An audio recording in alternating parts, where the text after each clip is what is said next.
Peace and greetings. Presenting the Network of Awareness podcast radio station, providing in-depth information on society and culture in America and abroad, bringing you truth messages of inspiration, keen insight, reputable interviews, and so much more. So now, for the truth you've been waiting for, your host of the Network of Awareness podcast, Aura, the informationalist.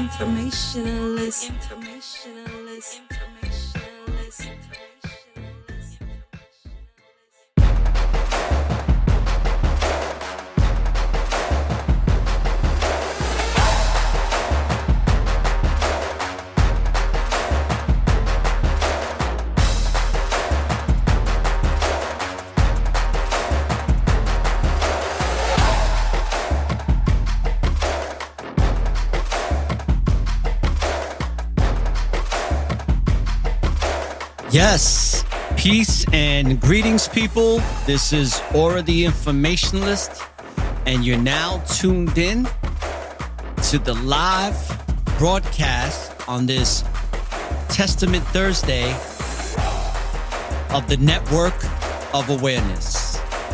And just give me a moment here, because what I am doing is I am setting up the artwork for today's episode, which is episode 71, and it's called Sleeping with the Enemy. And this is going to be a doozy, people, because this is the installment of the Narcissism series. And this is actually part 4 of the Narcissism series. So I want to thank everybody that's going to join this broadcast, and for those that are going to be downloading the show a little bit later, or tomorrow, or sometime this year. And people, I have to tell you that many of you know that I'm somewhat transparent on my show for the purposes to educate the general public. Now, this podcast radio show is categorized under social sciences and society and culture, because awareness is everything, people. Perception is everything. And we really have to be aware of narcissism, narcissistic abuse, narcissistic people, because the society we live in caters to these types of people to be successful and to really thrive, especially in American society. And it doesn't matter what type of business it is. Sometimes a lot of your gurus are narcissistic people.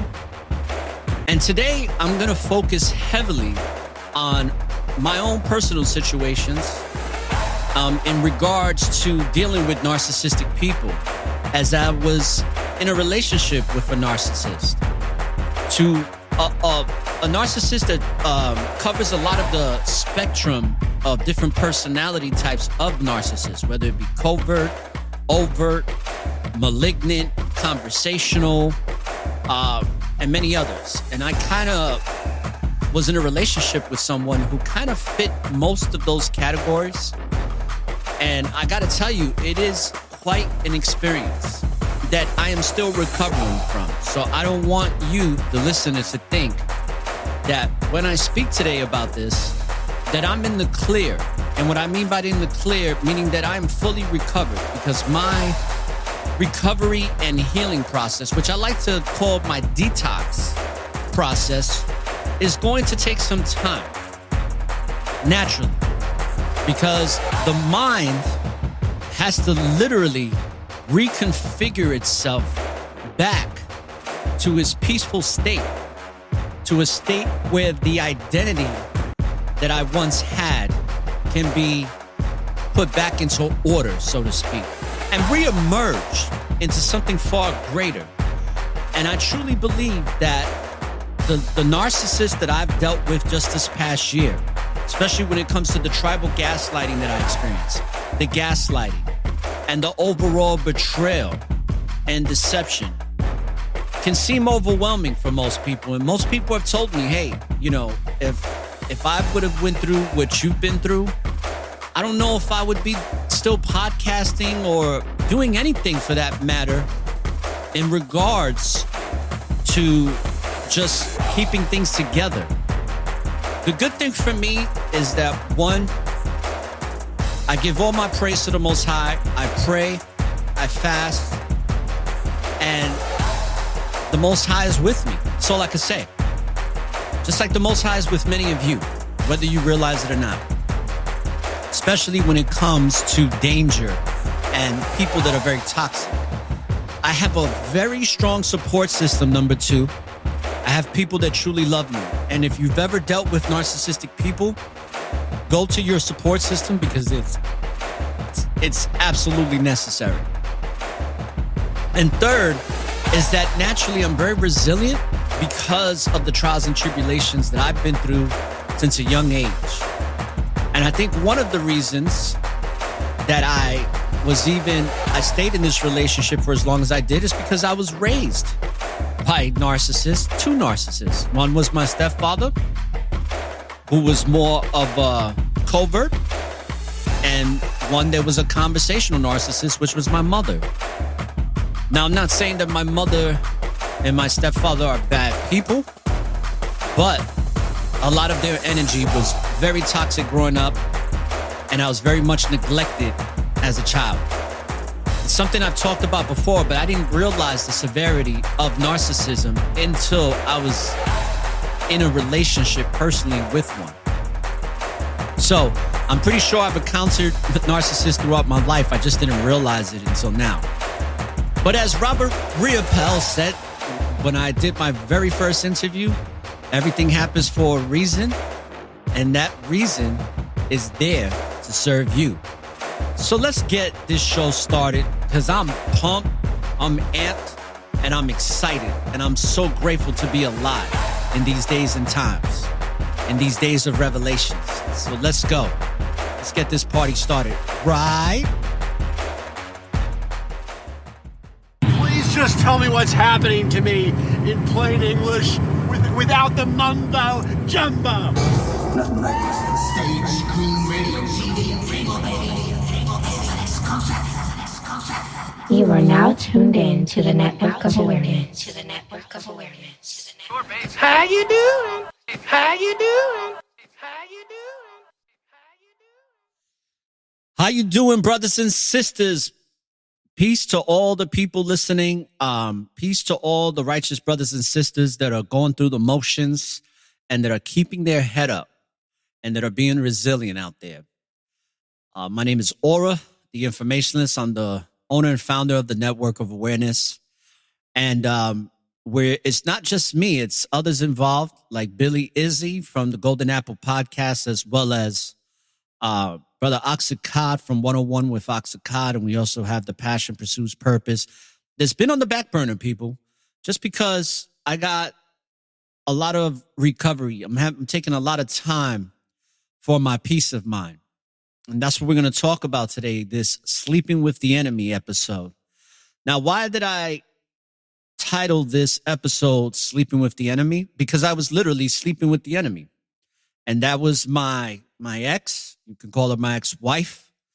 It was pretty bad, people. I didn't realize how bad it was, but it's been a great education for me spiritually, mentally, even physically. And if you can survive narcissistic abuse like I am and still going through the process of recovery and detoxing as we speak, it makes you so strong. And I'm looking forward to that, to gaining that strength that I was able to endure some heavy abuse from a person who not only just cared about themselves, but really had no regard for me as a human being. And I know this now because of their actions and the things that they were doing when I wasn't around, which I wasn't around a lot because my relationship started long distance. And boy, let me tell you that I dodge a toxic bullet in the sense that if you live with a narcissist and you're with them every single day, the abuse is overwhelming. The saving grace for me was that I didn't live with the narcissist. I was going to, but all praises to the Most High that I didn't, because then the shitstorm and what I would have went through would have been extremely, and I'm not exaggerating, people. It would have been extremely bad. I mean, on levels that I can't even put into words. So I just want to give a shout out to just the people, the brothers and sisters that have been very supportive of me and through this process and are continuing to be there as a support system. And definitely want to give a shout out to the brothers in the BOCC. Want to give a shout out to Demon Slayer. Shout outs to Take One. Shout outs to Billy, Izzy, Chung, Lincoln, Lorna. Shout outs to the people that have been on the show, Aksakai, who's one of my brothers. Shout outs to my sister, Zara. And shout outs to all the brothers and sisters out there, the clinical psychologists, the therapists, the life coaches that have educated me on this thing called narcissism and have also helped me to identify that I was sleeping with the enemy, which was my ex-wife, that I was in a relationship that I was, that I love and that I still love to this day.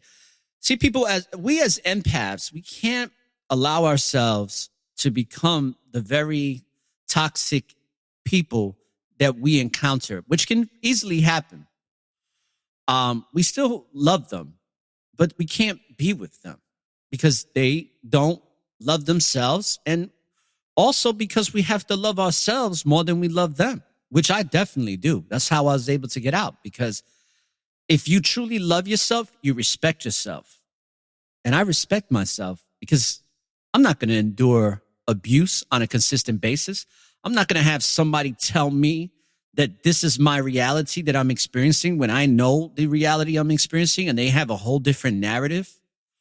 It's very sad how these people can really fool people.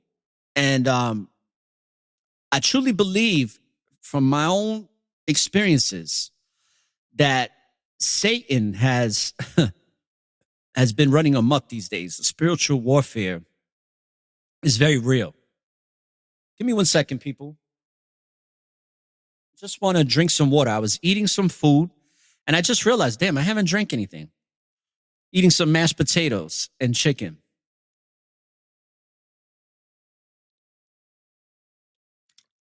So I know that this is some real serious spiritual warfare that's going on. And at the time where I was really being very successful in my podcast. My podcast was growing. It was reaching a lot of people, as it still does. But I was at a level where the success was steadily increasing, and I felt real good in the place that I was, even during this abuse that I didn't really realize I was encountering on a subliminal level, but it was very subtle at the time. It didn't intensify until this wicked attack on me from this podcaster that some of you may know. I call him by Mr. Cortez because that is his last name. And, this man's platform is very much like a cult. And I've had a lot of people tell me that in the past. A brother and his wife that used to follow me, his wife had said that. They said, we feel like it's a cult. And they were absolutely right.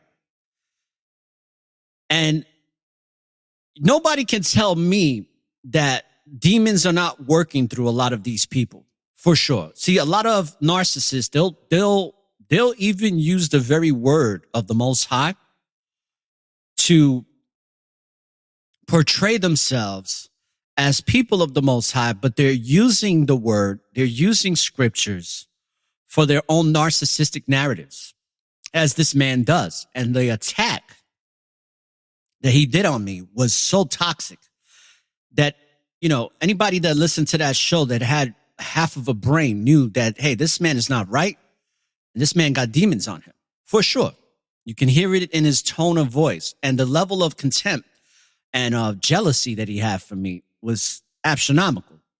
Now, people were telling me this for a while. I didn't want to believe it at first, but after a while, I started to see it. I started to hear it. And once that attack came, and these people that follow him wasn't using their brain, wasn't really operating in the spirit, they ran along with it, and then all of a sudden it trickled into this tribal gaslighting that trickled into other platforms, like his wife's platform and another podcasters that's a husband and wife team. Now, listen, people can say whatever they want to say. Doesn't mean that it's true, which everything they were saying were lies. So I didn't really care, but the level of intensity was what I was more concerned about, because I'm like, how can people act like this under these conditions, considering that I've been very respectful to them, extremely respectful. And I supported their platforms heavily, bought products for them, sent spins, put money towards donating to their platforms, which they never did for me, which is fine. I know that many of you have, so I could give a rat's ass that they didn't. But it started to make me realize that, damn, this attack is like heavy. And I was educated on why. Why? Because I'm doing the Most High's work. I'm helping people. I'm an empath. I'm a messenger. A lot of people say, oh, here he goes with that shit. But the reality is that a lot of people are receiving this message. And you don't have to read scriptures, people, to be a messenger. Messengers come in a lot of different forms with a lot of different messages to serve the Most High. But you see, what happens is with these egotistic narcissists, which a lot of them are egomaniacs, like Mr. Cortez, is that they're going to build the narrative so much so that it's almost like they plant the seed in the brain that starts to evolve in the subconscious mind of the individual that's listening. And they just start to go with whatever that person says. That's why it's more like a cult, because there was only a few people that questioned what he was saying. And the sad part about it was that a lot of it was lies. Just for example, when he said that on my interview on that other podcaster's platform that asked me to come on their show, by the way. And when he said that I never thought I would date a black woman from the South, when I never said that. I said I never thought I'd date a woman from the South. I don't give a fuck if she was black, white, or purple or yellow. I've dated many so-called black women throughout my life. I grew up in the Bronx, people. So enough said.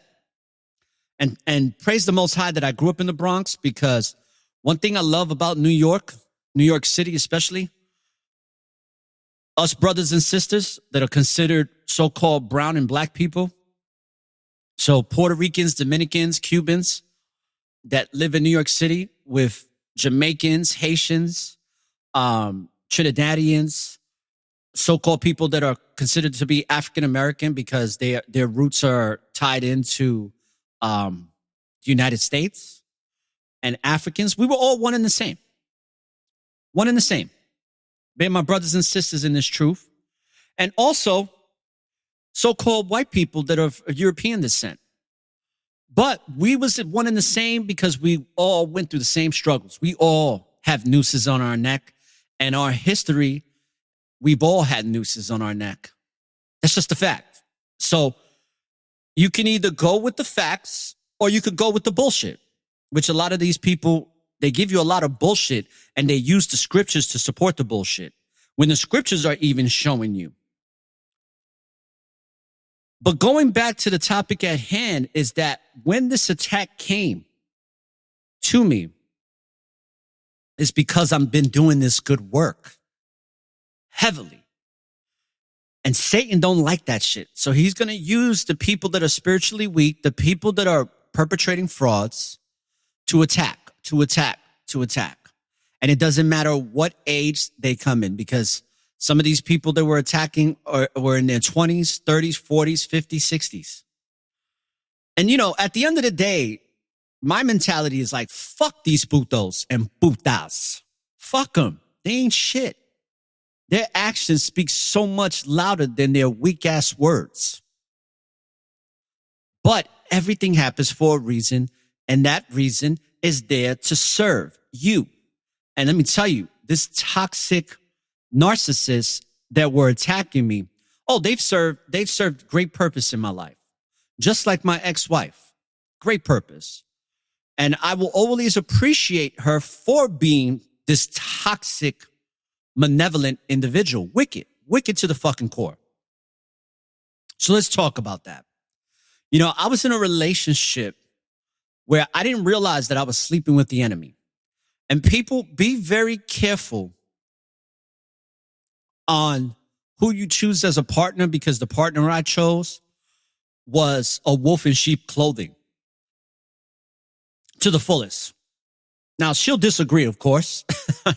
She'll tell you that, hey, I did this and I did that. And I went to New Orleans and I went to Florida and I bought you things and I was supported your podcast. And let me tell you, people, a lot of the stuff that this woman did, I never asked her to do it, because I'm the type of person, like, I'm not going to tell my significant other, like, hey, reach out to everybody and tell them I'm doing a show tonight. And it's like, if they're going to listen, they're going to listen.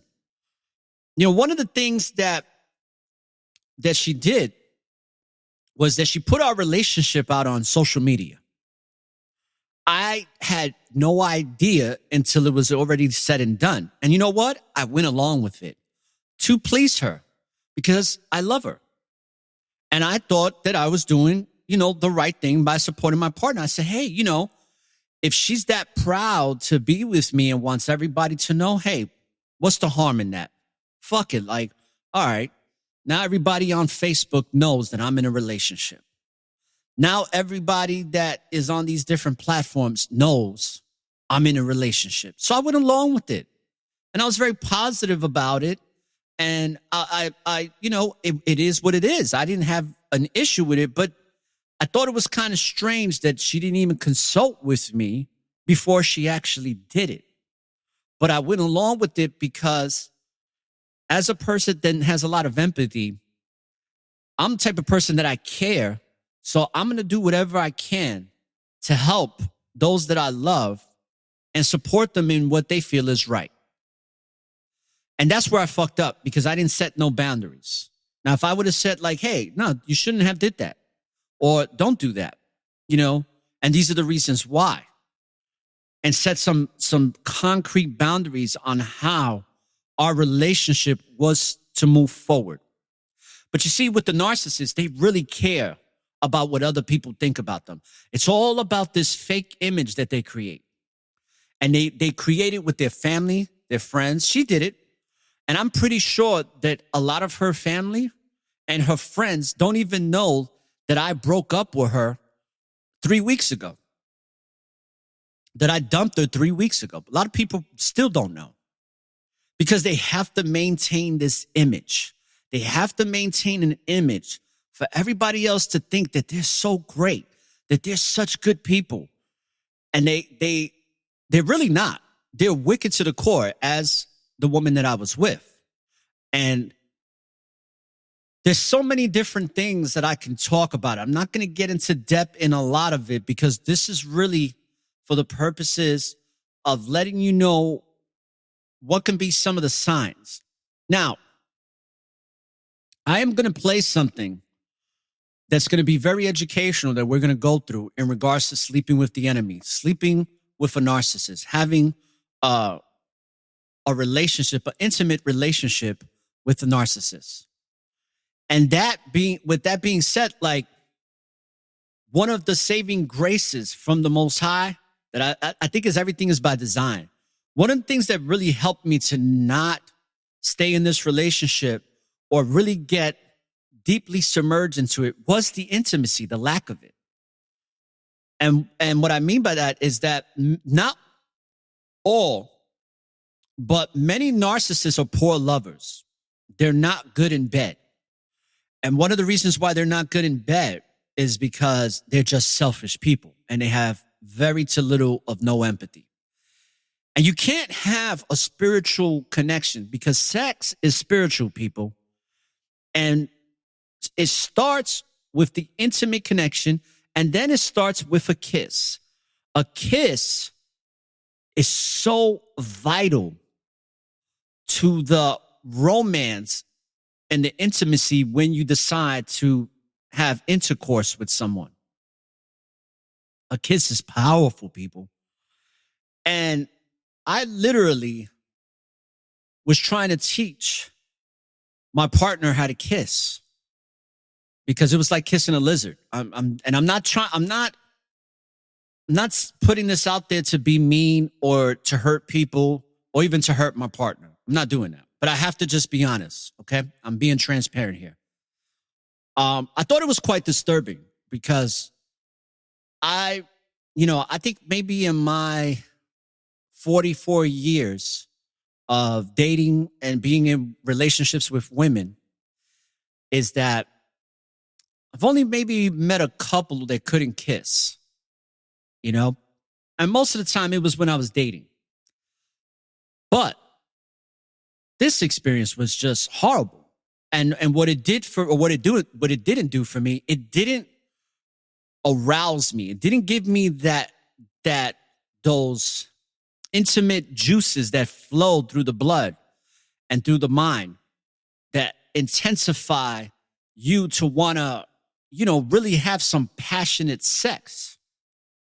And it really fucked with me. It really fucked with me because I felt like the nucleus, the foundation to what I'm used to when it comes to having sex wasn't even there to begin with.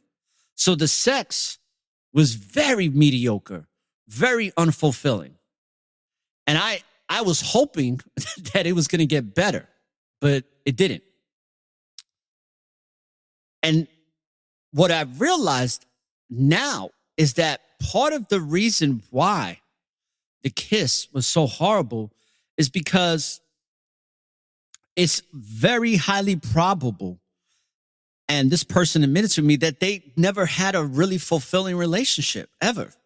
They never really had somebody to love them and to express that love in their actions. Because let me tell you something.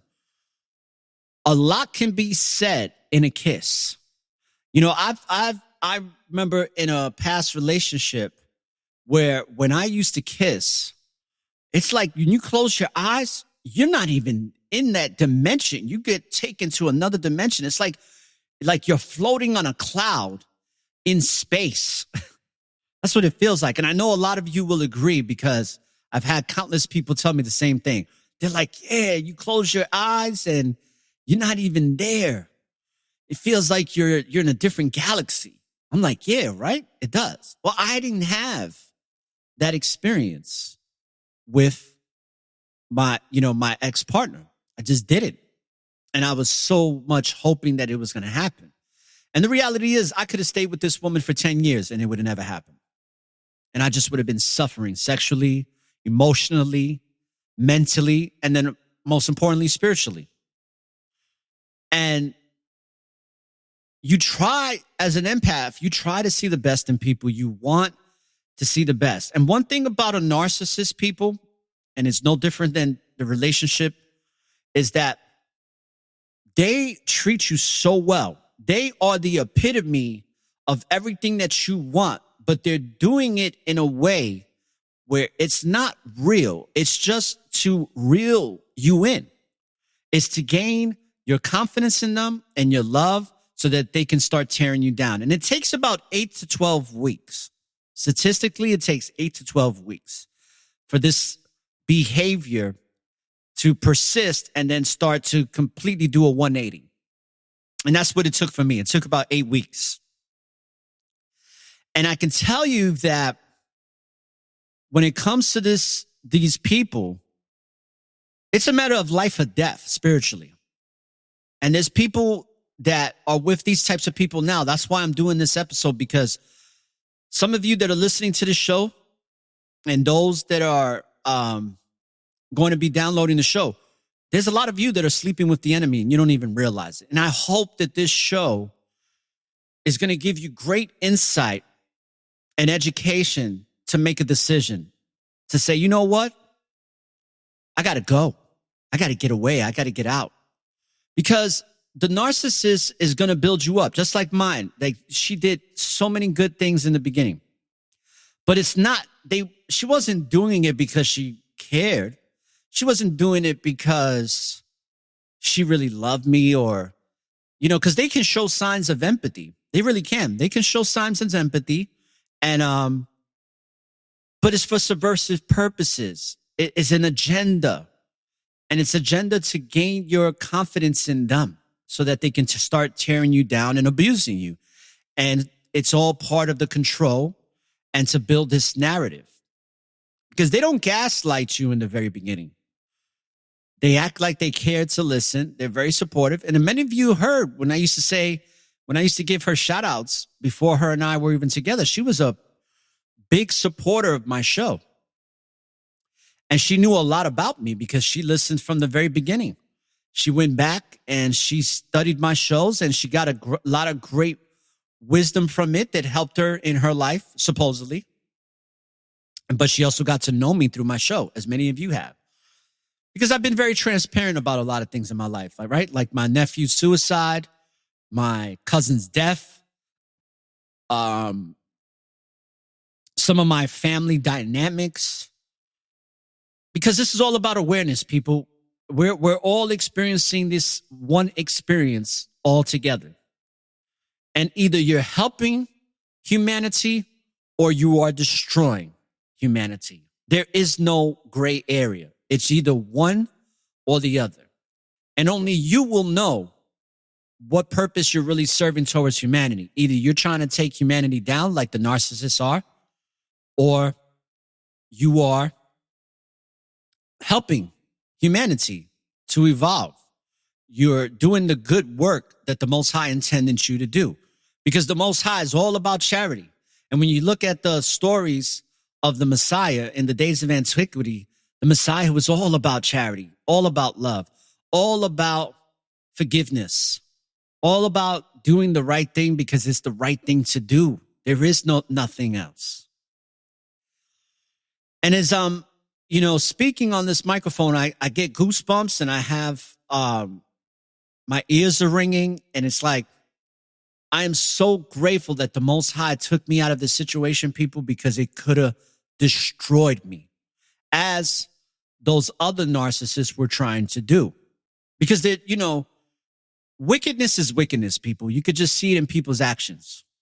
The way they talk about people, their actions are always going to be, seen for what they are, from what they are compared to their words. And I truly feel that this was a demonic attack on me. I felt like Satan, and I've heard many brothers and sisters talk about how Satan will send a narcissist when you're at that leveling up stage, which I was at. So what did they do? They sent this man to slander me. They sent his people, his cult followers, to slander me. People turned their back on me that I was doing business with, that I had nothing but the utmost respect for them and their families. I truly love these brothers and sisters, and they turned their back on me. And they knew that they was turning their back on me, and it didn't felt right, but they still did it anyway. Why?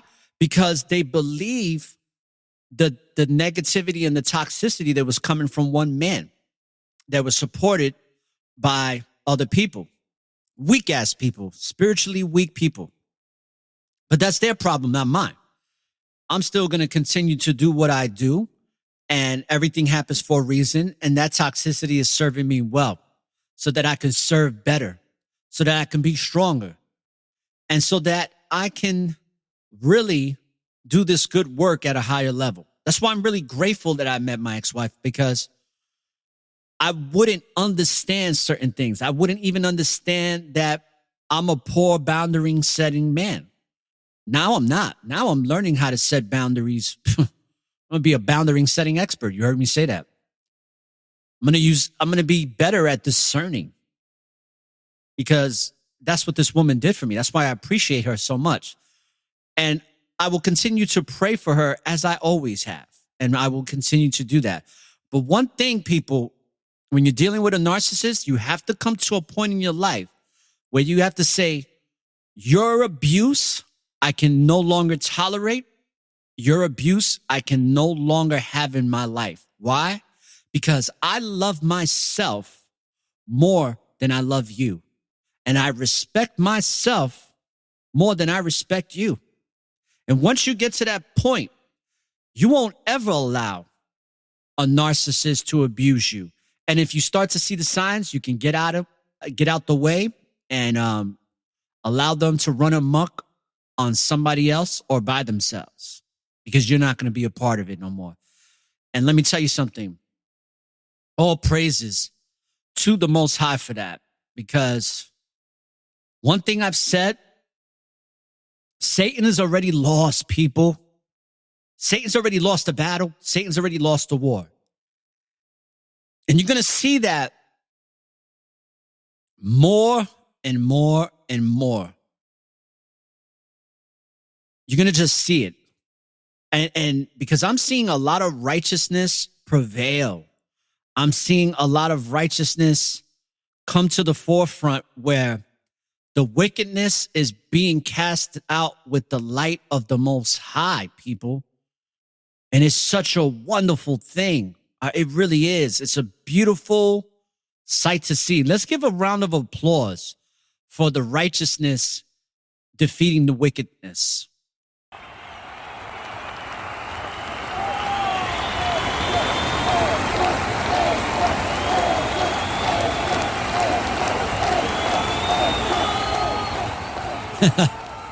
Woo! Oh, praise to the Most High. And I'm telling you, I feel really good. And don't get it twisted. I'm still recovering. I'm still detoxing. I still have some pain. You know, I'm still repairing myself. It's going to take some time. But damn, all praise to the Most High, people, because when you truly have great intentions and righteous intentions to do right, the Most High sees what you're doing. The Most High knows who's really doing this good work, who's really faithful to his word and faithful to the principles that he's given us. Spirituality, man. Spirituality is forever. Energy never dies. It only transforms. And people, if what I discussed today when it comes to these types of relationships, if any of this resonates with you, start to do some heavy examination on the person that you're with, because I can tell you that I was given signs early, and I just disregarded them. And when you're getting these types of signs early, like I did, don't disregard them, people, because then you're going to wind up like me. You're going to wind up in a situation where you stayed in a relationship a little bit longer than you should have. And thankfully, I didn't stay in the relationship as long as many of you have, and others that I'm learning about, that some of these people have been in toxic, narcissistic, abusive relationships for years. We're talking 10 years. Can you imagine? I cannot imagine being with this woman that I was with for 10 years, living in the same household. It would have been like being in fucking hell. Literally. That's what it would have felt like. Because in a short period of time, not even living together, this woman did a lot of damage to my spirit, or should I say to my mind, not my spirit, to my mind. When you're with these types of people, you start to question everything. But since we are in the days of revelations, we're in that time right now where good is defeating the evil. And I think that's why the Most High got me out so quickly, because it's good defeating the evil. And I feel like I beat the evil. I I escaped the wickedness. And I'm so grateful because you've heard me say, like, to you demons out there that are working through these people, when it comes to the Most High, you already know. You've seen him, you know how strong he is. You can't win! And that's a fact. Hands down, a fact. And there's nobody can dispute that shit. That's why a lot of these people that like to slander people like you and I, they're not doing too well. They're changing up their ways. They're doing things differently. They're modifying. They're moving. They're doing all types of shit because life ain't gonna go well for them because the Most High don't like fucking ugly. And a lot of these people are ugly as shit. They're fucking wicked and ugly. And when you really start to see them with your spiritual eyes, you really start to see how ugly they are. No matter how pretty they may look aesthetically. You start to see the true essence. Like, what was that? Shallow Hal with Jack Black, where he would see the women for who they truly are spiritually. And the one that was really pretty was all ugly looking on the inside, looked like a decrepit individual, looked like my daughter's mother. And then you had the really big fat girl that spiritually he saw her as this beautiful woman because her spirit was peaceful and kind, and the fruits of her spirit were great. So when it comes to sleeping with the enemy and dealing with narcissistic people like I did with this woman,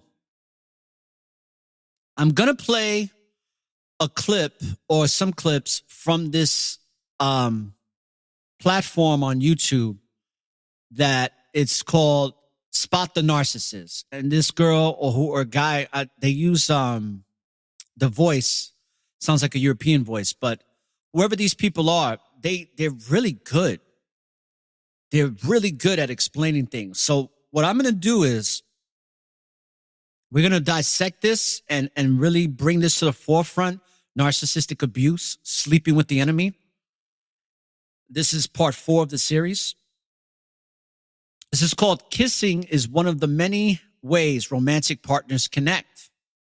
And this is 10 reasons why narcissists avoid kissing their partners. Now, I can tell you that the narcissist that I was with, I wouldn't say she avoided kissing me because she did to a certain degree because I was the one that was more affectionate. I'm an affectionate man. If I love somebody, I'm going to show them that I love them, not just through my words, but through my actions. I'm going to embrace them. I'm going to let them know, hey, I love you. Let me give you a hug. Let me give you a kiss. I'm going to love on them heavy because as an empath, it comes natural to me. But like I said before, kissing is the way you connect. And I couldn't connect because the narcissist I was with didn't even know how to kiss properly.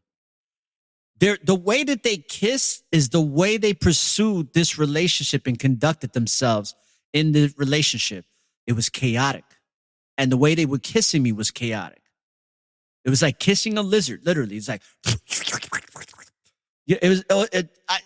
I can't even put it into words what it made me feel like. I was like overwhelmed with disgust. Like, what the fuck is this? But you live and you learn and you gain strength from this. So let's take a moment to listen to this and I will interject accordingly. Many ways romantic partners connect and is an important component of any relationship. When couples kiss, they establish emotional intimacy since the act entails feelings of connection and vulnerability. Remember that narcissists have no empathy. Do narcissists kiss? They do, but the narcissist always has an agenda when he enters a relationship. That plan is to turn you into... And remember that any narcissist, they don't have fulfilling emotional connections to their partners, ever.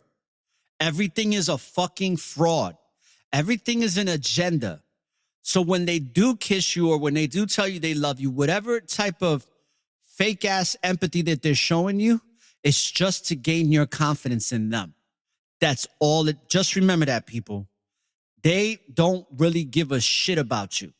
That's why a lot of them are cheaters. A lot of them talk to other people about you behind your back, and they spread lies about you. Just like this narcissist did.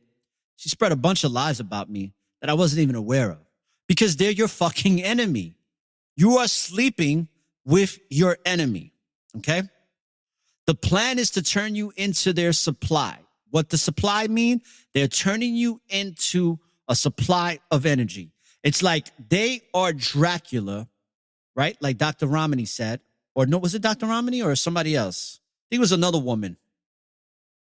One of these clinical psychologists said, it's like they're Dracula and you are the source of blood. They want to suck the blood out of you. They are psychic vampires to the highest degree. And I know this because the psychic vampirism that I experienced from this woman was overwhelming, to say the least. And mind you, I wasn't even around her most of the time. Just keep that into the forefront of your mind. Imagine being around this person every day. Holy shit. Would that be a shit show? So remember, the plan is to turn you into their supply. Here are 10 reasons why narcissists avoid kissing their partners. Number 1. Narcissists have ulterior motives. Narcissists have a secret motive in practically everything they do and say. Everything they do conforms to the daily illusion they inhabit. So everything they do is meant to deceive, to distort your perception of them from the start. Their entire presentation is a false personality. Very true, because one thing that would happen with me is that they were very generous. They listened. One thing that was interesting that I didn't really pick up on, like I picked up on it, but I didn't think it was going to persist in the manner it did. One thing with my narcissistic abuse is that narcissists will talk over you a lot. They will talk over you and talk over you and talk, and you can't even get a fucking word in when you're trying to have a meaningful conversation, when you're expressing your emotions and feelings about a particular subject or situation. They keep talking over you. And with my narcissist, that's not something that she just does to me. She does that to everybody she knows. She does it with her sister, with her co-workers, with her father, everybody. Just talk over you. Why? I can tell you many reasons, because they don't have no empathy. They don't have any respect for you. And it's all about them. It's all about what they're trying to get. And they're right. You're wrong. You don't know what you're talking about. They have all the answers and they're never wrong.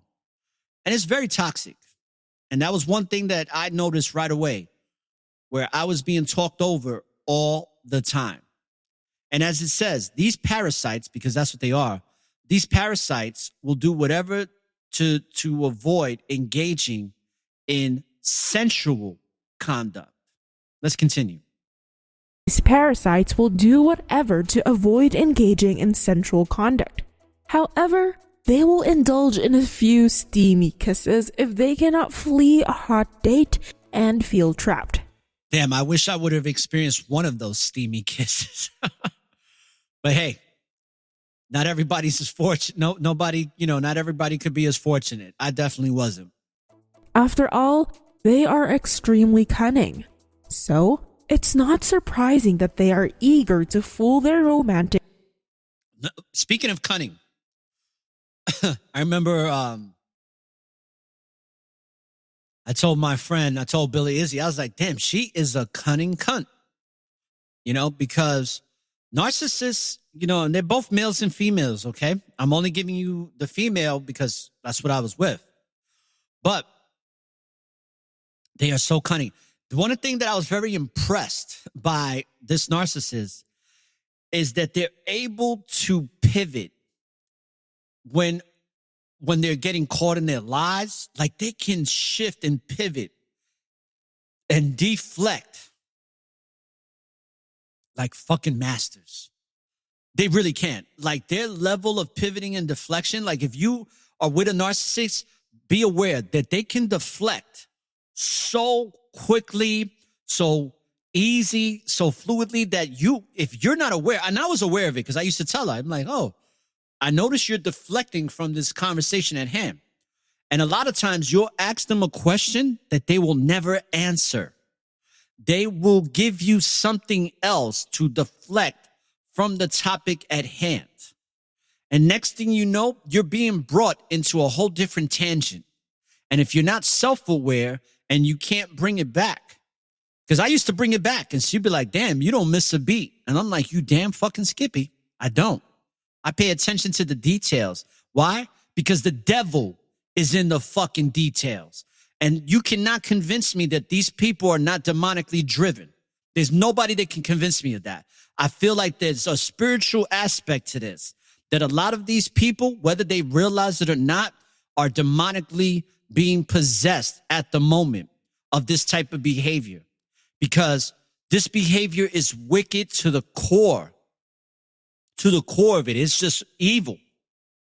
And like I said before, then that man was talking about me on that Friday night and that Monday morning. You know how many people contacted me and was like, yo, is this motherfucker he got demons on him. Demon, straight wickedness.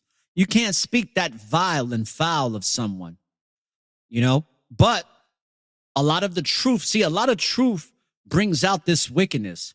And a lot of these types of narcissists, they can't handle the truth. It's too much for them because they're all about the lie. And their life is a legacy of lies. Just like that man, just like some of the people that I met on that platform. And definitely, this woman has a long legacy of lies. So let's continue. Interests. The truth is that they will engage in intimate behavior to obtain their desired outcome. Exactly. And the desired outcome is to keep you in disarray, to keep you confused, to keep you under their thumb, to control you. Okay? I didn't even realize that I wasn't even having engaged in my friendships anymore because of this woman. I didn't even realize how this woman even helped to destroy or try to destroy relationships that I had with people. Oh, don't talk to Tay. Or don't talk to this one. Don't talk to Julian. They don't care about you. All this bullshit. And the very people that truly love you are the very people that they don't want around you. Because if you have these types, it's just like in the music industry, in the entertainment industry. Satan doesn't want people with light around you. That's why you see a lot of people in the entertainment industry. They're getting married to people in the entertainment industry. Look at Kanye West and Kim Kardashian. Look at how a lot of the movie stars are married to other movie stars. And they only surround themselves with other people in the industry. Why? Because they don't want people with light around you. Because it might wake you up. So they have to keep you in that realm of people that are engaged in the same wickedness as you. And they wind up becoming your handlers. And to a certain degree, and it pains me to say this because I'm a little embarrassed to say this, because that's what I'm dealing with right now, is the shame that I should have known better. I should have known better, but like I've been counseled, is that it's not my fault. It happens to the best of us. So don't beat myself up about it. And slowly but surely, I'm not doing that no more. That's why I'm doing this episode, because I'm not going to beat myself up about this. I'm going to turn this into something positive for my life and possibly for yours. If this message could reach just one person to get away from the narcissist, then that's going to bring great joy to me. And the Most High is going to rejoice in that as well. Number 2. Let's let this commercial play out. This is for all creators. Give me 1 everywhere. second. Enter Artlist Creator. Okay. And let's skip that ad. Just romantic. For these people, romance is a very confusing concept. They're only Ain't that the truth? interested in the courtship stage of dating. That's correct, people, because when it came to the courtship, she was very present, very kind, very righteous-like. And then once the courtship was over, that's when the fucking dark cloud came, and it was nothing but acid rain. Let's continue. They are not mature enough to follow through on their promises and enter into a meaningful relationship. Listen to what she said, because it's very true. All right. Me and my ex-partner, we're in our mid-40s, early to mid-40s. I'm going to be 45 in a couple of months. And same thing for her. She's going to be 44. And I could tell you the level of maturity, especially when it comes to accountability, it's non-existent. Their love life is a series of courtships with a different woman each time. And that is true, because same thing with the female, their courtship is with a lot of men. Same thing with the men. Their courtship is with a lot of different people. And I wouldn't be surprised that my ex-partner had multiple men in her life while she was with me. Now, I don't have the proof per se, but boy, do I have some proof, and also that feeling in my spirit that I wasn't the only one getting her attention, because they need to get their supply from different people. They have no empathy, so they don't give a shit. They're going to cheat on you, people. The narcissist will cheat. There hasn't been a narcissist present day that hasn't cheated on somebody. Why? Because they don't have empathy. It's very easy when somebody doesn't have empathy to cheat on somebody, because they're like, it's all about me. They don't give a fuck about how you feel. So just keep that in mind. Let's continue. They are in love with the concept of love rather than someone, which is why they always avoid kissing their partners. Still, the sad truth is that they never allow themselves to become invested in people, which means they never get to experience these amazing feelings. Narcissists have several difficulties when it comes to love. First, they neither see themselves nor others clearly as humans. Think about that. They cannot see you as the spiritual being having a physical experience. That's why their wicked and evil ways are conducted with such great ease. They perceive others as extensions of themselves rather than as distinct individuals with varying needs, goals, and feelings. Number 3. Narcissists lack empathy. Empathy is an entirely foreign idea to narcissists. They have almost little sympathy for anyone. And when they do show sympathy or empathy, people, it's only for an agenda. Okay? One thing that happened to me when I had broken up with my ex, and she was trying to get me back because they need that energy supply so desperately, because they know you're good people. That's why they want to keep coming back and back, and they'll love bomb you and all that. And we'll talk about that in a little bit. But like I had said before in a previous episode with Billy Izzy, was that this woman literally was empathizing and saying, hey, you know, I did this wrong in the beginning of the relationship. I did that. I could have did this better, and I fucked up. I'm sorry. Because I already had broken up with her. So she was doing it to make it to where I was going to get back, where I was going to be like, oh man, you're right. I'm glad that you finally understand. You get it. Oh, we're making a breakthrough. But no, I didn't do that.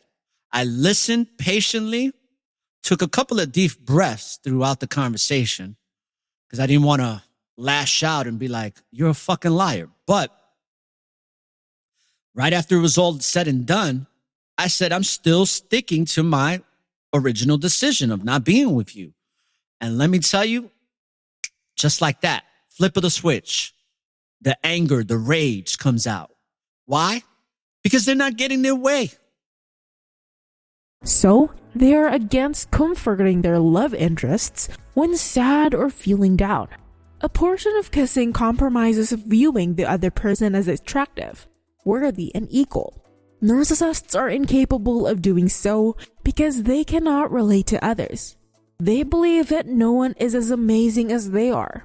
And as a result, they cannot. Does that sound familiar, people? Because there's people with these platforms like mine, and they claim to be men and women of the Most High, but then they always have this kind of egoic personality, like, I'm the best. Nobody does it better than me. I spoke to the Most High. The Most High showed me the planet I'm going to inherit. And I was picking grapes, and I had 10 wives. And yeah, the Most High gave me my own planet. And if you are righteous like me, you'll get your own planet. It's like, what? And one of the brothers had told me that a lot of times when they do that, which a lot of people in these camps, a lot of people that claim to be Hebrew Israelites, people that are Christians, people that say they have this great connection with God, with the Most High, they are sensationalizing the experience so that you can really gravitate to it. It's the sensationalism, right? Just like that guy that's on IG, all right, that he does the same thing. He used to follow suit, right? So when this man showed his face for the first time in over a decade, all of a sudden, this dude that didn't show his face for 3 fucking years, all of a sudden is showing his face now. Oh, I'm showing my face now on Instagram because the Most High told me it's time. Literally hours after this man did it. Give me a fucking break. If you can't see that bullshit, then you're not seeing things with your spiritual eyes. Let's continue. Not relate to them. Typically, certain feelings are generated when kissing someone, even if it is just for a fling. You're both on the same wavelength and can feel each other. With this in mind, narcissists are unlikely to benefit from kissing. Number 4, narcissists don't want to admit their feelings. Let me tell you something. This part 4, I experienced that throughout my entire relationship. Okay? Never could admit their true feelings. Why? Because their true feelings are deceptive. They really don't give a shit, but they can't tell you that. Because if they tell you, I don't give a shit about you, you're not going to be with them no more. And something happened to me when I got into an argument with my narcissist that she almost slipped up. It was like my actions of exposing her were so strong, and her resentment towards me for that, because they hate to be exposed, because it's all about image for them. They want people to think that they're best things in sliced bread. But my actions of exposing her disappointed her so much that she literally was a half a second away from telling me that she did cheat on me. She wanted to so bad. I can sense it in her. I can feel it. She was going to be like, yeah, motherfucker, I did fuck somebody else and blah, blah. She was going to do that shit, but they have to keep the narrative going. They can't expose themselves because they are so intelligent. They're so good at what they do. But trust me, she was about a half of a millisecond to telling me the truth. She wanted to so bad. And she might in the future. She might be like, yeah, I was fucking this motherfucker. And, and it's like, I already knew. It's like, it's okay. It's all good. You lost out on something wonderful, and that's your problem, not mine. I'm going to find my fulfilling relationship. Because now that I experienced this, the next woman that I share my heart with, I'm gonna do it. I'm gonna do it properly. I'm gonna do it according to the word. I'm gonna do it according to the Most High's word. And the Most High has educated us on how we're supposed to court our partners and how we're supposed to go to the process that leads to that spiritual bond called marriage. Okay? Let's continue. Narcissists hide behind their pride and carefully crafted facades. They spend their entire lives running away from their feelings and creating escape routes if they get too involved with someone. Narcissists are reluctant to confess they are feeling anything. No one knows what is going on in their heads in terms of emotions except them. The issue about kissing is that it typically brings up a lot of emotions that must be spoken at some time. Because this is a natural component of kissing, narcissists are often not fond of it. Admitting that they have feelings is not part of the arrangement. Therefore, kissing may not be something they like. Did you know that there's a simple combination of natural ingredients? Okay, let's let this ad play, and let's get back to the topic at hand. The narcissist sleeping with the enemy. Narcissists won't break down their walls. That's number 5. The unfortunate reality. And see, that's what I'm saying. They won't break down their walls. They won't. What they are is actors. Some of them are A-list actors. Some of them are B-list actors. Some of them are C-list actors. And I could tell you with my ex, she was all 3. Sometimes she was operating like an A-list actor and sometimes like a C. And when she was operating like a C-list actor is when she would cry. Her cries, her crocodile tears were so fucking fake, people. When she used to cry, it was like, and it was like no tears. I used to just be like, is this really fucking happening? I was just like, I thought I was in the Twilight Zone. I'm like, you're not really crying, right? Like, do you expect me to believe that these tears are real? It was so fake. So there was, when she would cry, it was horrible performance. It's like, don't even invite her to the Academy Awards. She don't even deserve a seat in the back for her performance. Is that narcissists are terrified of their emotions and will do anything to avoid them, even if it means pushing other people away and keeping them at arm's length. Which she did gracefully and beautifully all the time. And you see, because I'm very empathic, I was trying for that connection so desperately. I really was. And one of the things that I was educated on is because I was an athlete. I was in track. I was big time runner. Had a lot of discipline that I gained from running. And I'm also the type of man that I get shit done. And they're very attracted to that. Narcissistic people are attracted to people that are confident, that are successful, and are getting shit done. They love that shit. They love it for a lot of different reasons because they want to destroy it. And I could tell you that one of the reasons why I stuck around for as long as I did under this abusive environment is because as an athlete, we are very driven to succeed and to win. We have a tendency to just, even people that get shit done like myself and many of you, when you're the type of person that gets shit done, you feel like you can fix this situation. You're going to put in more work, right? You're going to run more laps. You're going to do more reps. You're going to wake up early and do more. You're going to work out on Sunday morning instead of going out, or, you know what I'm saying? You're going to be very disciplined and working harder to achieve the goal. And that's what happens with a lot of us. That's why a lot of men and women that were athletes that engage with these people wind up sticking around way longer than they should because they're very driven to try to succeed in making this work. But it never will, because a narcissist won't ever change. In some, they're afraid of experiencing genuine emotions because they don't know how to deal with them. Because there is no hiding while kissing someone, it is difficult for them to completely appreciate the transaction. With this in mind, it is reasonable to conclude that narcissists do not love kissing as much as the next person. Number 6. Narcissists think they are above other people. Boy, some of the stories that she would tell me about people, even about how she engaged with these sisters that she was in a group with where they were reading scriptures, and some of the shit she said about these women, whew, I was just like, are these your friends or are these your enemies?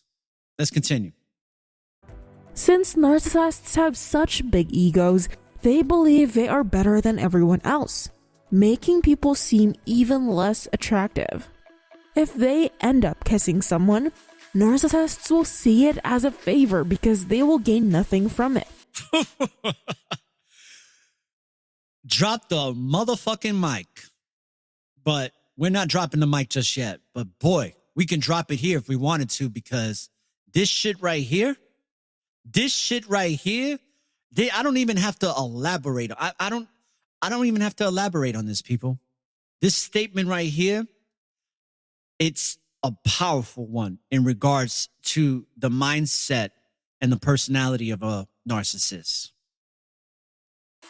Would you spit in the face of a cow or a pig? Most likely not, because you are cleaner than them and consequently superior to them. Woo! Wowzers. Holy shenanigans. Holy smokes, Batman. Unfortunately, narcissists feel the same way about anyone who is not them. Some of them take this attitude to kiss. As a result, do not relish the prospect of kissing as much as the next person. Facts. Message of truth. Number 7. Narcissists don't believe in the concept of relationship security. Getting into a relationship with a narcissist requires an entirely different line of thought. You probably got into your relationship because you met a wonderful man and are eager to explore your feelings together. And see, that's where I was at. I thought this person was a genuine, beautiful person, which I truly believe that narcissists are really beautiful people to the core of them. They just can't see it. And a lot of it is because of childhood trauma, neglect. It's one of the reasons why I connected with this woman, because I was raised by a narcissist and I was very much neglected as a child. And that was my trauma bond with her. Heavy trauma bonding. And we'll talk about that for another day. And I would like to bring a clinical psychologist to really break down trauma bonding to the core instead of me doing it. Because trauma bonding is real, and narcissists are very good in getting their partners to have a trauma bond. Let's continue. Narcissists aim to feed their egos and move on to the next challenge. And the next challenge is just getting another person to give them their supply of energy, however it may be. It is possible for narcissists to build close relationships. Listen, I won't be surprised that my ex is already laying down with the next man as I'm doing this broadcast. I shit you not. I would not be surprised if that she's listening to the show while laying next to another man. That's how crazy it is. Let's continue. Although it can be challenging for them. Kissing in a relationship is an act of trust and commitment. It ensures that both partners are in it for as long as they can. Narcissists avoid kissing because they don't believe in the concept of relationship security. Narcissists want to be showered with love and admiration, but are unlikely to reciprocate. Especially after the 8 to 12 week period of courtship, it's like, forget it. They got you in their grasp. It's like Dracula just going to come into the room to suck more blood out you. All right? Just like with Interview with the Vampire, where the vampires would suck just enough blood to keep the person alive to suck more blood from them again and never truly kill them, but keep them as a source of energy. They won't kiss their partners the way they desire to be kissed back. Other people may find this one-sided relationship difficult, especially if they have certain expectations and feel that a narcissist can be changed. Number 8. Narcissists see this as losing control. Kissing is... And it's all about control, especially controlling the narrative. And this man's platform is very much like that. This relationship was very much like that, where it's all about control, controlling the narrative. They have to make you believe in the lies, in their lies. And they will not stop. They're relentless in doing that. Especially when it comes to intimacy, it's like they can't lose. They feel like you're their competition. They're in competition with you, and they feel like they're in competition with you every single moment of the day when they're with you. So they have to beat you in this illusion that they created for themselves, that they're in competition with you, with everything. And I mean literally everything. Similar to giving themselves their sentiments and deepest wishes for them. Furthermore, they are concerned that they would be diverted from their ultimate goal of dominating their victims. Okay, we got another commercial here, commercial break. All right. By surrendering to temptation. Narcissists want to preserve not only control over themselves, but also control over others and their environment. A narcissist. And that's one thing I saw with, because I used to be on the phone with her a lot. And I used to see how she was very controlling as a supervisor in her position with her other coworkers. She was literally a bully with some of the women that she works with. I saw that for myself. And her disdain for some of these people was just like, it was remarkable how these narcissists can really have no empathy and sympathy for people, no matter what the circumstances are. And it's crazy because a lot of these narcissists, like Zada was saying yesterday, these people are in healthcare. Okay? These people are in fucking healthcare, people. Just think about that. They are in charge of caring for your loved ones. It's insane. Narcissists will not even attempt to kiss if it means losing their advantage. Love is never their motivation. It is more likely to take control. Narcissists must always be in control, and losing that control drives them insane. So if kissing you or anyone else implies giving up control, they won't go there. Number 9. Narcissists firmly refuse to build emotional connections. And they're very good at that, by the way. They're very good at that because you're just a source of energy supply. You are not something that they're looking at long term. And if they are looking at you at long term, it's like I said, like the vampire that keeps their subject or victim alive just to keep sucking blood out of them, but never kill them. It's no surprise that narcissists have extremely unhealthy emotional relationships. They never let them ask. And their emotional relationships that are unhealthy are with their children, with their parents, with their relatives, with their co-workers, with their friends, and with their partners. Even with the people they are associated with in business. Slip and prevent themselves from stepping outside their self-imposed image. Narcissists are uncertain how to handle their feelings and focus on hurting others. Narcissists use behaviors like kissing to obtain what they want out of a relationship. The typical narcissist creates loose and shallow relationships. As a result, they may kiss, but never genuinely express their feelings or seek ways to make them meaningful. As a result, and that's exactly what I experienced. We would kiss, but the kiss had no substance to it. It had no meaning to it. And that's why I would feel very empty during intimacy in the bedroom, because it was like, what the fuck is going on here? How can you as a man or a woman kissing a person like this even get aroused to want to perform in passionate lovemaking? You know what I'm saying? There was some times where I had to take a freaking pill just to try to get excited. Okay?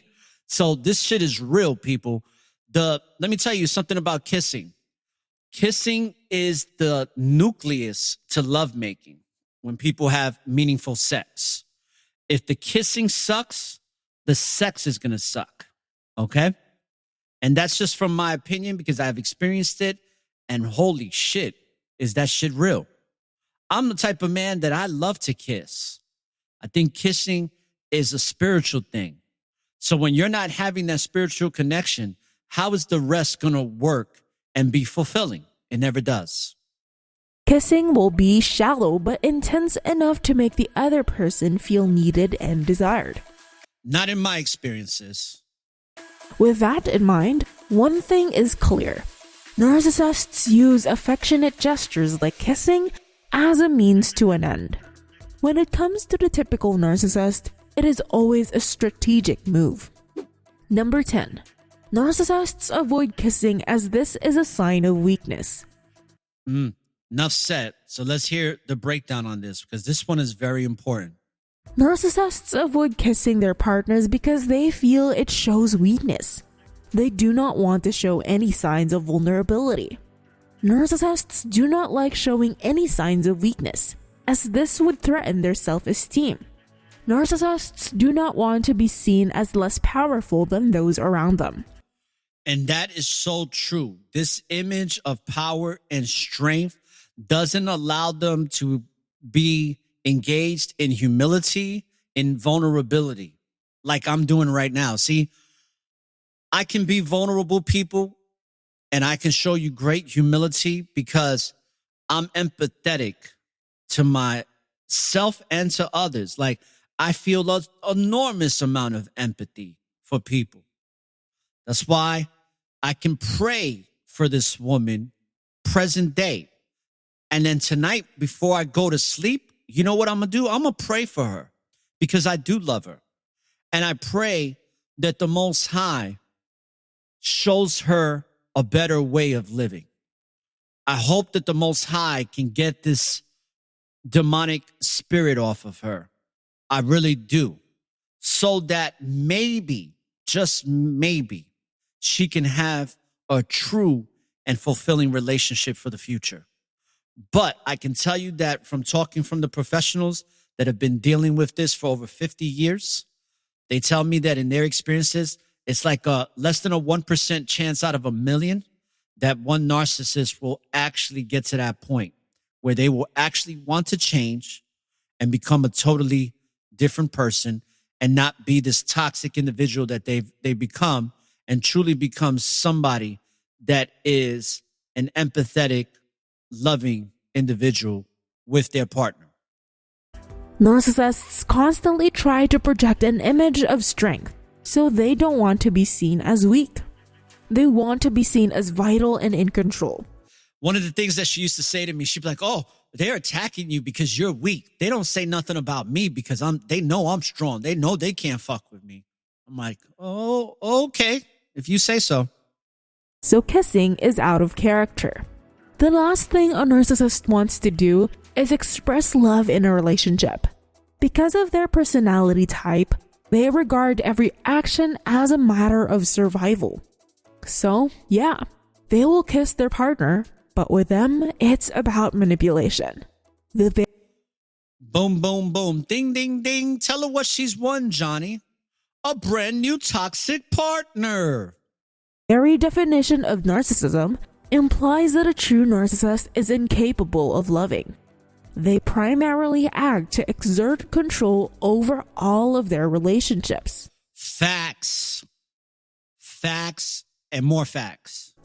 It may appear to be love initially, but such feelings are off the table. Are you in love with a narcissist? Let us...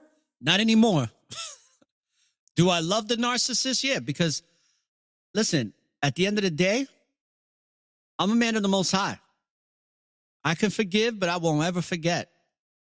And I won't allow myself to be tortured anymore because I love myself that much. And for those that are listening to this broadcast, I hope that you can do the same. Because if you are with a narcissist, you are sleeping with your enemy, people. There's no other way to say it. This shit is extreme as their fucking toxic behavior is. It is extremely bad and wicked. And there's nothing that you're going to be able to do to change them. Let me say that again. There is nothing that you can do for them that's going to change them to be different in any way, shape, or form. So the best thing you can do is leave the narcissistic person and never go back. Because if you do, you are just a glutton for punishment, plain and simple. Okay? Just keep that in mind. And all I have to say is that through all these experiences that I've endured this past year, or this year so far, because the year's still here, for the year 2022, I'm looking forward to the future, but I'm very much present in the present. And right now I'm healing from all this abuse, because you know what? When we're empathic and we are good people and we really have righteous intentions towards our partners, we're loyal. We're doing the right things. You know what I'm saying? I never cheated on this woman. The thought never even fucking passed my mind, people. Never passed my mind. There was never a moment where I was like, oh, maybe I should go do something because, she's far away and I'm over here. Who would know, right? No, I was very much engaged. Plus, I'm not a cheater. That's just not who I am. If I even have starting to feel like I can't be loyal to the person that I'm with, then I'm going to have to break that relationship off because there's something not right there that why I'm feeling that in the first place. And then if I am attracted to somebody else that I feel is going to be that person for me, which I've never been in that type of situation, but if I was, then I would break up with the person I'm with so I could be with the next one. I wouldn't have both. I'm not in that mindset like a narcissist where they want to have their cake and eat it too. Matter of fact, the narcissist wants to have their cake, eat it too, and have another cake on the side to eat. That's the narcissist. The motherfuckers are cake lovers, They're greedy, very greedy. So people, I just want to say this. I don't want to beat a dead horse because I'm out of this relationship.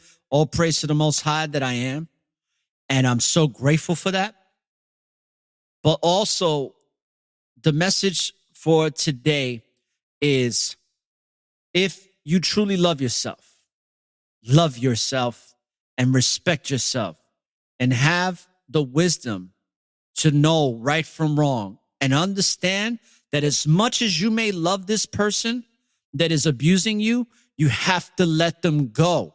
Because if you don't, you will become a shell of what you once was. And you will completely forget all the good things about yourself. You will completely lose your identity. You will lose your mind. And you will be suffering in great, great silence. And then it's going to be over for you. This is spiritual warfare, and this is a matter of life and death. So take it seriously and start making the proper plans, especially if you're married to somebody like this, especially if you have kids. Man, this shit is warfare. Start making plans to get away from this individual, because if not, you're just going to continue to suffer and suffer and suffer and suffer some more. And they're not going to give a rat's ass about your suffering. They're just going to keep sucking the blood out of you, just enough to keep you alive until you completely wither away. So, brothers and sisters, I'm going to play some music so that we can end this on a positive note, so that it can fill your spirit with something meaningful. It's fill your spirit with the Most High's love and grace. So I'm going to play some real spiritual songs here to give an education. And people, when you live in the present, there's always an opportunity for a new beginning. And I'm living presently right now. I'm here with you. I'm here in this broadcast, present, so that I could start my new beginning from this toxic fucking relationship that I was in, that I'm so grateful I'm not in no more. I can't even express it into words. It's ineffable. So, brothers and sisters, don't look for the light at the end of the tunnel, because the light is and always will be within you. Remember, the Most High is within you, not without you, within you. So light up the tunnel and find your way through the darkness. This is all the information is from the Network of Awareness, saying peace, love, and light. And Barakatah, all praises to the Most High, to our great creator of that which is and always will be, people. Really appreciate y'all. One love to y'all. And take care of yourselves. and get this toxic energy out your life as soon as possible. Now let's listen to some of this music because this music is powerful. And we're going to start off with Solomon's Fate by Take One and followed by a couple of other brothers and sisters. Peace, love, and light, people. King Solomon, however, loved many foreign women besides Pharaoh's daughters. You are now tuned in to the Network of Awareness. Edomites, Sidonians, and Hittites. They were from the nations about which the Lord had told the Israelites, you must not intermarry with them, because they will surely turn your hearts after their gods. Nevertheless, Solomon held fast to them in love. Young or old, it don't matter. Pussy can make even a tough mind shatter. For real. Such a pity, but the truth is evident. Just look at all the evidence. Artificial intelligence got nothing on these fellas when they see a honey walking by. Who's a dime? She's got the whole nine, looking fine from left to right. But deep inside, you don't know she's a demon looking to take complete control of you. Just look at her smile. Your game and your confidence ain't the key here. Satan knows who's awake and who's asleep still. Gotta be in the spirit at all times. Never drop them hands, keep that chin tucked, always stay sharp as a knife. Beauty can be a trap, an unescapable spider web. If you get wrapped in it, you're dead. Think with your brain, bruh, not with your nature. When the world falls, pussy's not gonna save ya. He had 700 wives of royal birth and 300 concubines, and his wives led him astray. As Solomon grew old, his wives turned his heart after other gods, and his heart was not fully devoted to the Lord his Yahweh, as the heart of David, his father, had been. If it got the best of Solomon, what chance did you have? Made mistakes in the past, but I refuse to relax. If it wasn't for Yah, Ben would've stepped in the traps. A falling for a chick cause she got breasts in her ass. Looks are deceitful, but even more is the heart. The book's cover ain't enough to throw it in the cart. You gotta judge them by their labor, their behavior. If she hates the word of Yah, it's time to labor. Many men are slaves to the pussy. It's true. Do what I say and you may get a cookie. Got them dabbling in all kind of nonsense without conscience. He just wanna go home to get the bed rocking. Satan's busy in these troubled times. Give him an inch and he's certainly gonna take a mile. Shouts out to the 1/3. Don't let him take your crown. No way. Walk with your head high, never down. Stay spiritually bound. He followed Ashtoreth, the goddess of the Sidonians, and Molech, the detestable god of the Ammonites. So Solomon did evil in the eyes of the Lord. He did not follow the Lord completely, as David his father had done. On a hill east of Jerusalem, Solomon built a high place for Chemosh, the detestable god of Moab, and for Molech, the detestable god of the Ammonites. He did the same for all his foreign wives, who burnt incense and offered sacrifices to their gods. The Lord became angry with Solomon, because his heart had turned away from the Lord, Yahweh of Israel, who had appeared to him twice.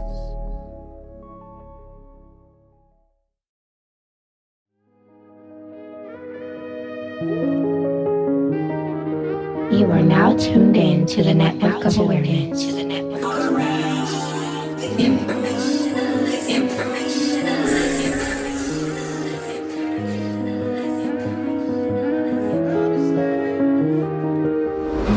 That's how I felt since you. I love you. Why do I feel this way? I'm talking everything, there's nothing I can say. You took my mind away, stuck in that drama phase. You don't acknowledge me, telling you honestly, yeah. See, this how I felt since a youngin'. Before all the kids and the thuggin'. Women be frontin', they use us. You ain't got it, they on to the next who got it. Looking for profit is pitiful, but the sea full of suckers is plentiful. How much money you making is critical. These women deceiving is biblical. So how do I play my part as a man in the sea with the greatest sharks? I don't know why I adapt, hunting them like they hunting us. Live it up, always out for that bigger buck. Switch it up cause you never know, but you better know most of they lust for the devil, bro. Women's love can be bought with materials. Another one they won't play on the radio. That's This how I felt since the youth. I love you. Why do I feel this way? I'm talking everything, there's nothing I can say. You took my mind away, stuck in that drama phase. You don't acknowledge me, telling you honestly. This how I felt since the youth. I love you. Why do I feel this way? I'm talking everything, there's nothing I can say. You took my mind away, stuck in that drama phase. You don't acknowledge me, telling you honestly. Let's fall in love later, make this money and moves, build an empire, put this money to use. Yeah, there'll be wars, that's the moment of truth, but I'll ride or die to spend moments with you. There's nothing I wouldn't give, wouldn't do, girl, it's much higher. See, in my point of view, see, I burn for you, keep you warm in the nude. It's a sweet deal, you got nothing to lose, so go tell your friends that it's him again. Here with them gangsters and gentlemen, all other guys are irrelevant, locked in this room and you don't even notice the elephant. Shit, girl, are you blind? Cause I'm right here, never gone, never left. It is quite clear, cause all eyes on you with a tight stare. This could be a dream come true or a nightmare. This how I felt since the youth. I love you. Why do I feel this way? I'm talking everything, there's nothing I can say. You took my mind away, stuck in that drama phase. You don't acknowledge me, telling you honestly. This how I felt since the youth. I love you. Why do I feel this way? I'm talking everything, there's nothing I can say. You took my mind away, stuck in that drama phase. You don't acknowledge me, telling you honestly, yeah.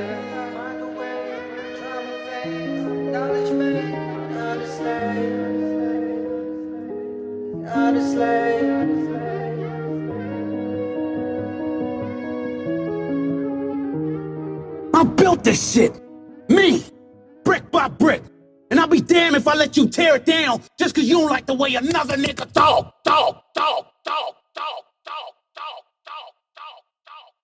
You've seen him, you know how strong he is. You can't win!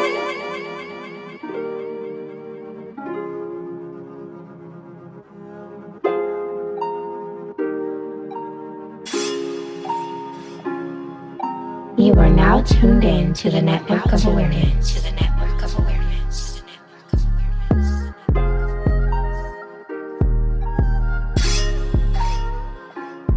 It comes a time when we gotta praise the Most High. It comes a time when we repent in the Lord's eyes. We've been traumatized, we just weep until we sore eyes. Don't cross that line or we gotta let the sword fly. It comes a time when we gotta praise the Most High. It comes a time when we repent in the Lord's eyes. Been traumatized, we just weep until we sore eyes. So don't cross that line when we gotta let the sword fly.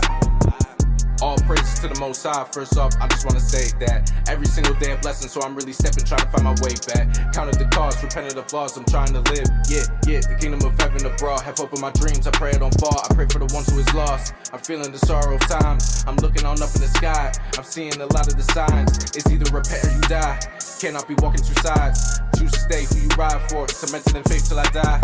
You don't really wanna fall off. Keep your head up. Keep my sword with me with armor. We won't let up. Sharpen up your brothers, others who we care for. Always shine the light for the Most High in Christ. It comes a time when we gotta praise the Most High. It comes a time when we repent in the Lord's eyes. We've been traumatized, we just weep until we sore eyes. Don't cross that line or we gotta let the sword fly. It comes a time when we gotta praise the Most High. It comes a time when we repent in the Lord's eyes. Been traumatized, we just weep until we sore eyes. So don't cross that line when we gotta let the sword fly.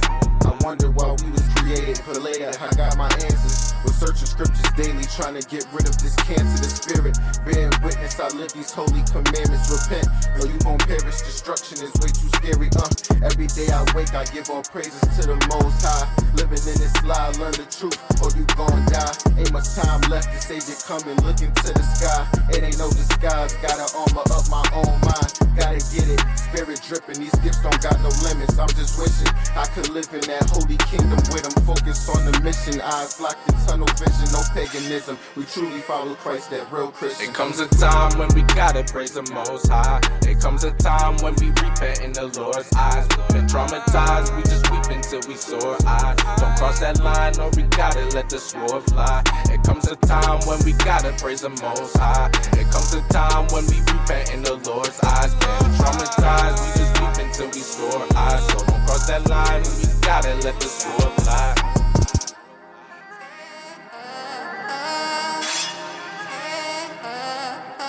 All praise to the Most High. Repent and perish.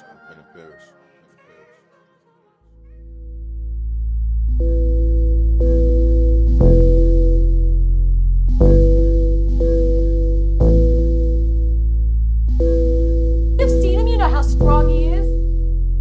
You can't win! I hardly ever say much, but they do whatever I say. Yeah. Every time I pull up in the driveway, she be like, oh my Yahweh. I hardly ever say much, but they do whatever I say. Every time I pull up in the driveway, she be like, oh my Yahweh, hopscotch on your planet. Why you all up in my space? I hardly ever say much, but they do whatever I say. Yeah. Every time I pull up in the driveway, she be like, oh my Yahweh, hopscotch on your planet. Why you all up in my space? All these battles that I face, which I go proceed at a high rate. I watch them migrate and hide, cause when I rap I really hydrate. Catch a wave while you thugging out, and God is a woman, she love me wow. Make you spark your inner Noah's Ark. I got a flow that will flood your house. Every day is celebration. She roll it up, no hesitation. Sativa, I got from Shiva, guarantee infinite elevation. There is love in the air, release the ether, watch it linger. Middle fingers in the air, if you got a middle finger. I had to let go of the past, cause I crave a better future. Now my homegirl got an ass, and she meditate like she Buddha.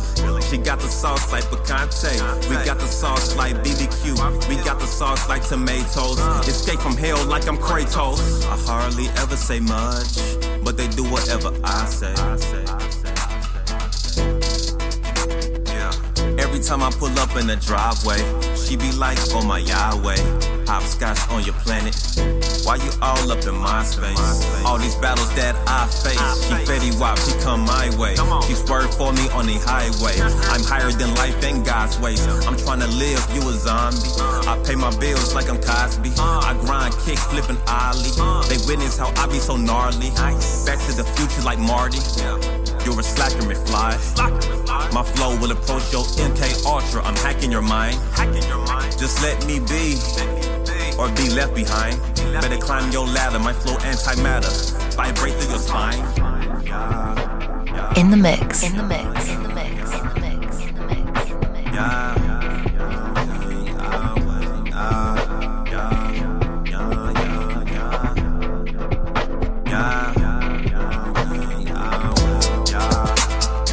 Let's go, people.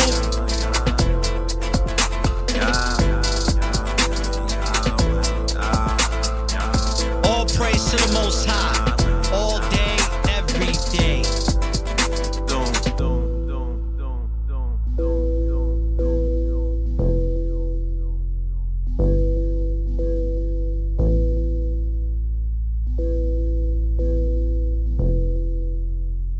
You've seen him, you know how strong he is. You can't win!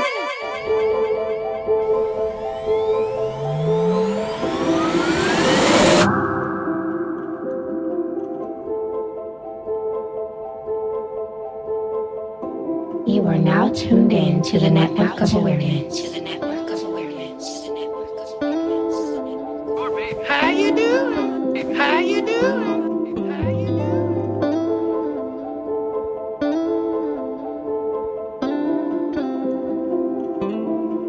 Yeah.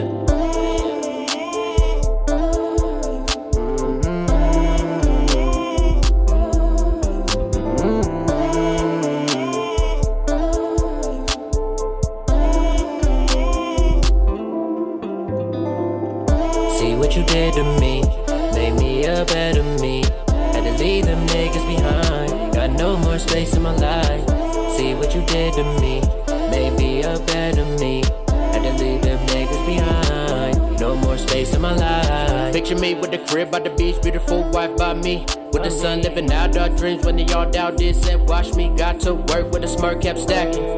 Brick by brick, I built this shit. Stay consistent, committed and never quit. And kept my distance 6 feet from them niggas.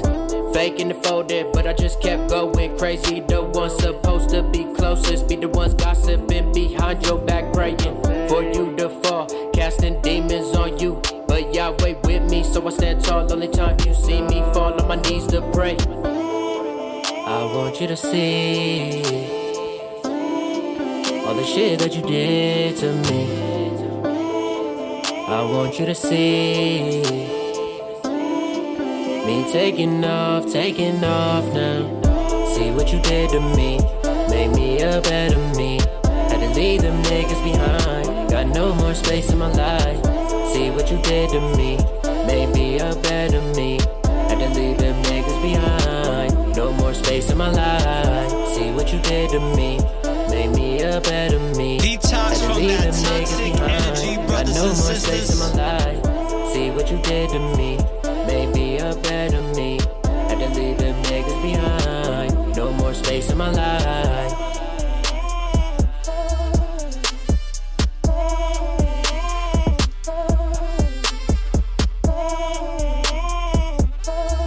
Love yourself.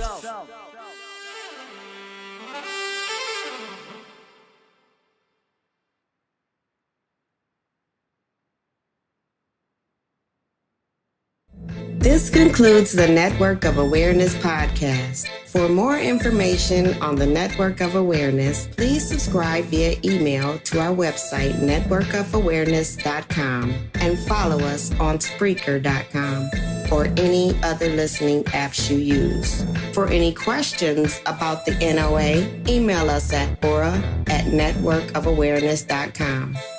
Thank you for listening to one of the fastest growing podcast shows on society and culture in America and abroad. When you live in the present, there's always an opportunity for a new beginning. Peace and blessings.